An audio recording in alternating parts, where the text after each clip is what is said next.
කටින පින්කමක ආනිසංසය තමයි විශේෂ ආනිසංසය.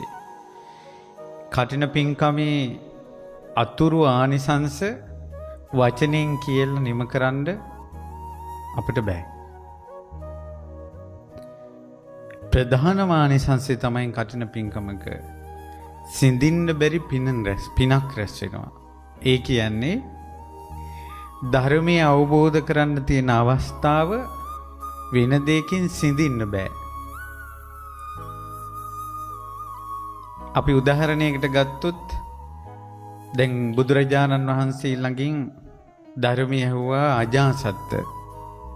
අජාසත්ත ධර්මය අහලා නැගිටලා යනකොට භාග්‍යවතුන් වහන්සේ වදාලා භික්ෂුන් වහන්සේලාට පින්වත් මහණෙනි මේ අජාසත්ත පියා මරලා තිබ්බේ නැත්තම් මේ ඉන්න ආසනයේම සෝවාන් වෙනවා කියලා. එතකොට ඔහුට සෝවාන් වෙන අවස්ථාව සින්දා පියා මැරීම කියන කර්මයෙන්. එතකොට කල්යාණ මිත්‍රයන් කරා පැමිණීමේ ධර්මය අවබෝධ කර ගැනීමේ යම්කිසි එයාට අවස්ථාවක් ලැබෙනවද? ඒ අවස්ථාව මගහැරෙන්නේ නැහැ කටින පින්කමක් කළ කෙනෙක් අතින්.